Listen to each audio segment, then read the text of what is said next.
अस्सलामुअलैकुम dear students, उम्मीद है कि आप सब खैरियत से होंगे। हम अपने प्रीवियस लेक्चर्स के अंदर जो हमारा चैप्टर नंबर 1 था वो कंप्लीट डिस्कस कर चुके थे। आज का जो हमारा चैप्टर है वो है चैप्टर नंबर 2, बायोडाइवर्सिटी। तो आज के जो हमारा ये चैप्टर 2 है बायोडाइवर्सिटी, इस लेक्चर के अंदर हम बेसिकली इस चैप्टर नंबर 2 के अंदर डिफाइन देखेंगे बायोडाइवर्सिटी की, फैक्टर्स देखेंगे, इंपॉर्टेंस देखेंगे आज के हमारे फर्स्ट लेक्चर पर। उसके साथ साथ हम बायोडाइवर्सिटी की डेफिनेशन, इसके मीनिंग को मैं क्लियर करूँगी, आपको इसकी डेफिनेशन बताऊँगी। साथ में जो हमारे पास कुछ हम सिंपल पॉइंट्स के अंदर जो अपना लेसन जो है उसको समराइज़ करते हैं, हम इन कुछ सिंपल पॉइंट्स को देखेंगे। और लेक्चर स्टार्ट करने से पहले अगर आप हमारे चैनल लर्न विद आसवा पर न्यू है तो चैनल को सब्सक्राइब जरूर कर लीजिएगा। हमने 9th क्लास की जो बायोलॉजी की है न्यू बुक ये स्टार्ट की हुई है।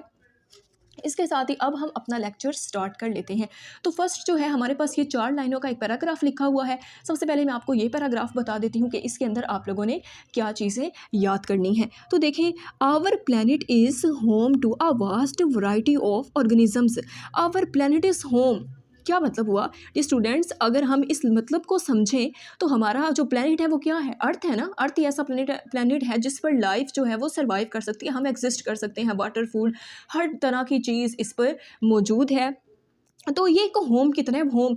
अगर हम घर की बात करें तो जैसे आपका या हमारा घर होता है, तो घर में क्या होता है कि आपके पेरेंट्स आपके खाने पीने का, ठीक है, स्टडी का, ईच एंड एवरीथिंग, हर चीज़ का ख्याल रखते हैं, हर चीज़ आपको प्रोवाइड कर रहे होते हैं। इसी तरह हमारा प्लैनेट अर्थ भी एक होम की तरह ही है कि हम तमाम इंसानों को जो हमारी बुनियादी ज़रूरियात हैं, पानी है, खुराक है, ठीक है, एयर है, हवा है, ये हमें प्रोवाइड करता है। और इसमें वास्ट वैरायटी ऑफ ऑर्गेनिजम्स है, कोई एक आध ऑर्गेनिजम्स की वैरायटी नहीं है, इसमें डिफरेंट ऑर्गेनिजम्स की वैरायटी है। क्या मतलब इससे कि हमारे पास एनिमल्स, प्लांट्स, माइक्रो ऑर्गेनिजम्स, हम ह्यूमन बींग्स तो मिलाएं तो कितनी बड़ी वैरायटी बन जाती है हमारे अंदर। फिर आगे मजीद कितनी डाइवर्सिटी है, ठीक है। तो इसके अंदर हमारे पास ये लाइन का मतलब है फ्रॉम टीनी इंसेक्ट्स, छोटे छोटे हशरात से, टू टावरिंग ट्रीज़। अब टावरिंग ट्रीज़ का मतलब होता है जैसे टावर होते हैं ना, आपको ये टावर नज़र आ रहे होते हैं, ठीक है। कोई हमारे पास ये सिग्नल्स वगैरह के, ठीक है, टावर होते हैं, कुछ बिजली वाले टावर होते हैं जिसको, ठीक है ना। तो वो जो हमारे पास टावर होते हैं, ठीक है, कितने लंबे लंबे होते हैं, इतने लंबे ट्रीज़ तक इंसेक्ट इतने छोटे से। देखें कि हमारे पास क्या है, एक छोटे से, इस तरह एक छोटे से कीड़े से इतने बड़े बड़े दरख्त तक डाइवर्सिटी हो गई, ठीक है। तो इसमें कितने जानदार आते हैं, मज़ीद हम अंदाज़ा भी नहीं लगा सकते। तो ये लिखा हुआ है, this variety is essential for the health and the balance of our world. हमारे पूरी दुनिया को बैलेंस रखने के लिए, हमारी हेल्थ जो है, हमारी सेहत, उसमें बड़ा ये वैरायटी एक अहम रोल प्ले कर रही होती है। किस तरीके से? इट प्रोवाइड्स अस, हमें फूड प्रोवाइड करती है, मेडिसिन एंड क्लीन एयर, ठीक है, एंड क्लीन एयर। तो यहाँ तक ज़रा बात आप लोग समझ लें किस तरीके से। अगर हम एनिमल्स और प्लांट्स की बात करें तो एनिमल्स और प्लांट्स से हमें फूड मिलती है ना, हमें खुराक देते हैं। बिल्कुल, प्लांट्स हमारे कुछ ऐसे प्लांट्स हैं जो हम एज अ मेडिसिन के तौर पर इस्तेमाल कर रहे होते हैं। प्लांट्स ही एयर को साफ़ करते हैं, इसलिए हम ज़्यादातर पौधे लगा रहे होते हैं कि हमारा माहौल साफ रहे, आलूदगी वगैरह कम हो। तो इस चैप्टर के अंदर हम एक्सप्लोर कर रहे होंगे किस चीज़ को, मज़ीद हम देखेंगे, उसकी वजाहत करेंगे, एक्सप्लेनेशन करेंगे। किसको? वैरायटी ऑफ ऑर्गेनिजम्स को। मैं बता चुकी हूँ वैरायटी ऑफ ऑर्गेनिज्म किस तरीके से, एनिमल्स, प्लांट्स वगैरह। And the method of classifying them into groups. फिर हम उसमें से एक एक स्पीशी को उठाएंगे और उसको मज़ीद ग्रुप्स में डिवाइड करते जाएंगे। तो ये थोड़ा सा हमारे पास इंट्रोडक्शन था इस चैप्टर का समझने के लिए। बट डियर स्टूडेंट्स, इसमें से कोई भी चीज़ नहीं आती है हमारे पेपर के अंदर। तो फिर हमारा पेपर या हमारा एग्जामिनर, ठीक है, हमारा एग्जाम जो चीज़ हमसे डिमांड कर रहा होता है, हम जस्ट टू द पॉइंट चलेंगे, हम वही चीज़ें करेंगे जो आपके लिए ज़रूरी होती हैं, वो मैं आपको साथ साथ बता देती हूँ। बट जो एक्स्ट्रा चीज़ें हैं उनको अपने ऊपर बर्डन बनाने की ज़रूरत नहीं है और वो करने की भी ज़रूरत नहीं है। क्योंकि अगर आप ये ऊपर देखें तो हमारे पास इस चैप्टर में जो हमारी ये बुक, इस न्यू बुक का चैप्टर 2 बायोडाइवर्सिटी यही डिमांड कर रहा है कि आपने बायोडाइवर्सिटी की डेफिनेशन और क्लासिफिकेशन को बताना है। तो ये आपको करने की बिल्कुल भी ज़रूरत नहीं है, समझा दिया है मैंने आपको, क्योंकि हमारा पूरा चैप्टर फिर इन बातों के गिर्द घूमेगा, तो फिर आपको वहाँ पर आसानी होगी समझने में। तो नेक्स्ट हमारे पास हमारा टॉपिक बायोडाइवर्सिटी जो है ये स्टार्ट हो जाता है। टॉपिक 2.1, तो बायोडाइवर्सिटी अब ये दो लफ्ज़ से मिलकर बना है, ठीक है। हम चैप्टर 1 में ही डिस्कस कर आ चुके हैं। बायो का मतलब होता है, अब ये बायोस लफ्ज़ से निकला है, इसका मतलब होता है डियर स्टूडेंट्स हमारे पास लाइफ। नेक्स्ट जो हमारे पास है वो है डाइवर्सिटी। डाइवर्सिटी का मतलब क्या होता है? वैरायटी। अब वैरायटी क्या होती है? वैरायटी होती है हमारे पास काइंड्स, जैसे हर चीज़ की वैरायटी होती है, ठीक है। कपड़ों की बहुत सारी हमारे पास वैराइटीज़ होती हैं, ईच एंड एवरीथिंग की काफ़ी अच्छी बुरी वैराइटीज़ हमारे पास होती रहती हैं। तो इस तरीके से इसमें भी वैराइटीज़ होती है, काइंड्स होती हैं, इकसाम होती हैं, ठीक है, चीज़ों की डिवीजन हुई होती है। किस तरीके से, अब आप ज़रा इस डेफिनेशन को देखने से पहले, ये डेफिनेशन इस चैप्टर का मोस्ट इम्पोर्टेंट शॉर्ट क्वेश्चन है और 2 नंबर के सवाल जो है आपका 2 मार्क्स का, उसमें ये हमेशा पूछी जाती है आपसे। ये आपने हर हाल में करनी है, इसको नहीं छोड़ना। मैं आपको आसान से अल्फाज में ये करवाऊंगी, एज इट इज़ हम बुक वाली करेंगे, क्योंकि डेफिनेशन हमेशा बुक वाली ही आपने करनी होती है, उसमें आप चेंजिंग नहीं कर सकते। एग्जैक्ट मार्क्स आपको डिफाइन के तभी मिलते हैं। तो ज़रा समझ लेते हैं हम लोग, बड़ी आसान सी डेफिनेशन है, कोई इसमें लॉजिक साइंस मुश्किल नहीं है। Biodiversity means the variety of organisms, कि बायोडाइवर्सिटी के अंदर मतलब इसका क्या है, इसमें वैरायटी ऑफ ऑर्गेनिजम्स की है। अब वैरायटी जो है हमारे पास ऑर्गेनिजम्स की, किस तरीके से डिफरेंट काइंड्स के ऑर्गेनिजम्स हैं, इंसान है, इसमें प्लांट्स हैं, एनिमल्स हैं, माइक्रो ऑर्गेनिजम्स हैं, इन अ पार्टिकुलर एरिया, किसी खास एरिया के अंदर, ठीक हो गया, किसी खास इलाके के अंदर। बायोडाइवर्सिटी ऑफ एन एरिया, अगर हम किसी भी एरिया की बायोडाइवर्सिटी की बात करें, इस मैयर्ड, बेसिकली हमने इसमें मैयर करना होता है, बायोडाइवर्सिटी के अंदर हमने मैयर करना होता है, अंदाज़ा लगाना होता है, एस्टिमेट लगाना होता है बाय कंसिडरिंग। कंसिडर आप लोगों ने क्या चीज़ करनी है, ठीक है। एक तो हमने मैयर करना है, ठीक है, मैयर अंदाज़ा लगाना है, बाय कंसिडरिंग आप क्या चीज़ कंसिडर करके हम बायोडाइवर्सिटी को मैयर कर सकते हैं। तो वो number of different kinds of organisms हैं, number of different kinds of organisms हैं, डिफरेंट काइंड्स इकसाम के ऑर्गेनिज्म हैं, ठीक है, उनके नंबर को कंसिडर करना है, हमने मेजर करना है साथ में। And the variation with in the each kind, और ईच काइंड हर एक इकसाम विद इन, उसके अंदर हमारे पास क्या वेरिएशंस हैं, कितनी तब्दीलियां हैं, कितनी चेंजिंग्स हैं। तो इस डेफिनेशन को मैं आपको इंतहाई आसान टू द पॉइंट एक ट्रिक के साथ समझाती हूँ, आपने ज़रा अटेंटिव होके इसको देखना है, सुनना है।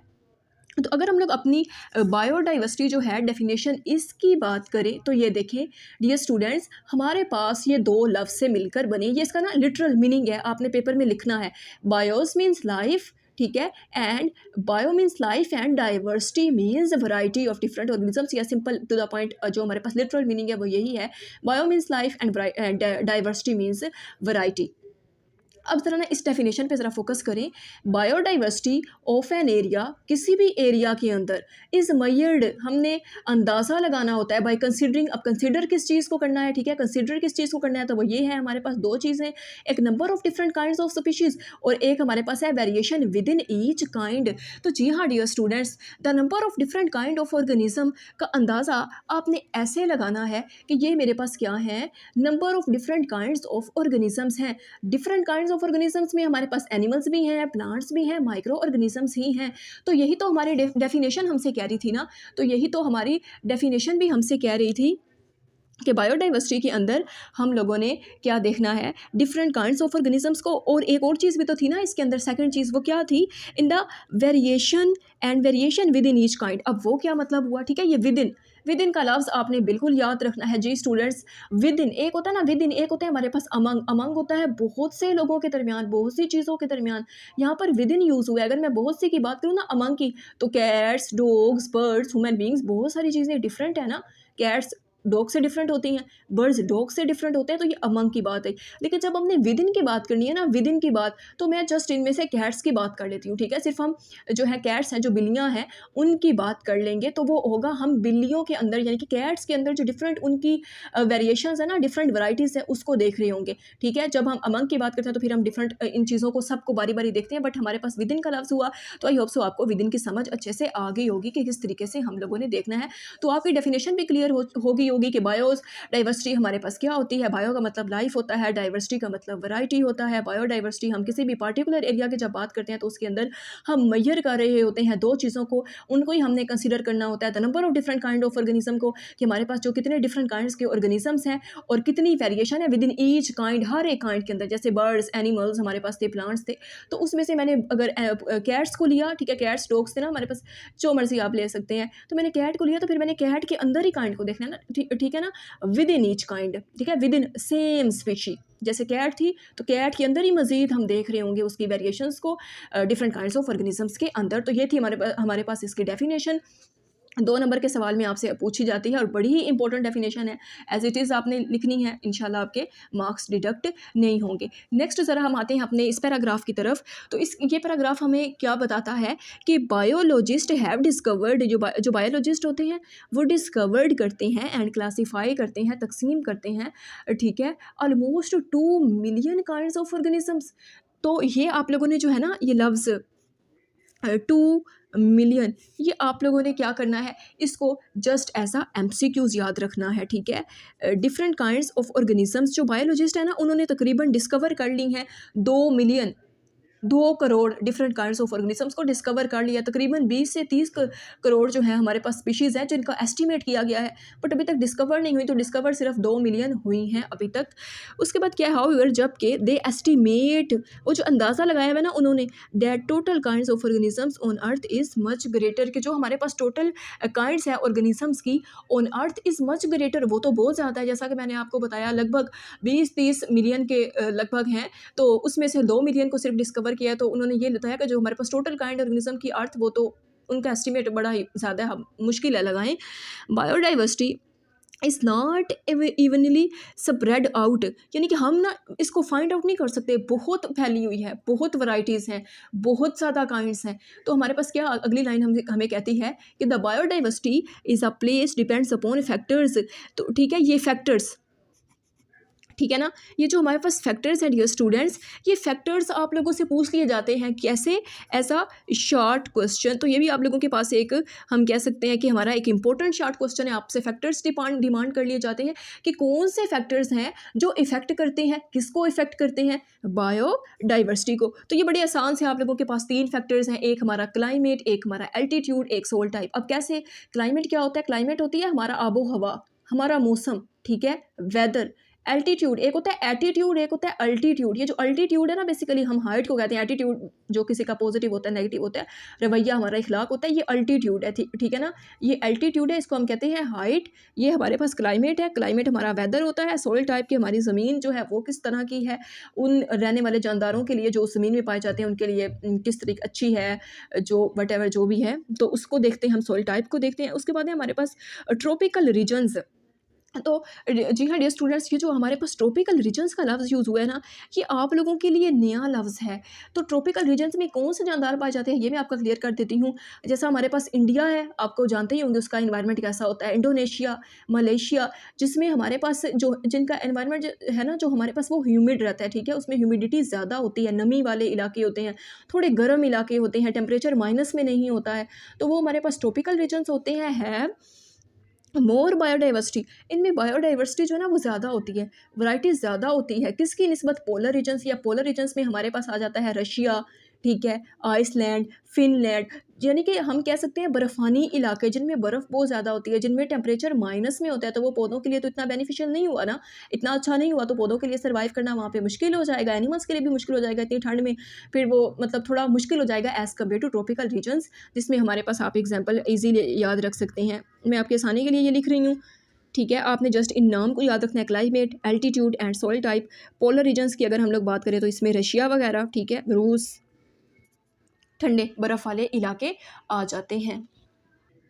इसी तरह डियर स्टूडेंट्स, हमारे जो है डिफरेंट टीचर्स मैथ्स, इस्लामियात और जो भी आपके सारे सब्जेक्ट्स हैं वो पढ़ा रहे हैं।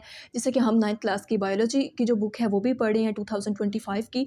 तो आप इस चैनल को सब्सक्राइब कर लीजिएगा ताकि आपको हर जो आपकी बुक्स रेलिवेंट लेक्चर्स हैं वो आपको मिलते रहें और आपके लिए स्टडी करना ईजी हो जाए और आप अच्छे तरीके से इसी तरह समझते रहें। उसके बाद जो हमारा टॉपिक है वो है इम्पोर्टेंस ऑफ बायोडाइवर्सिटी।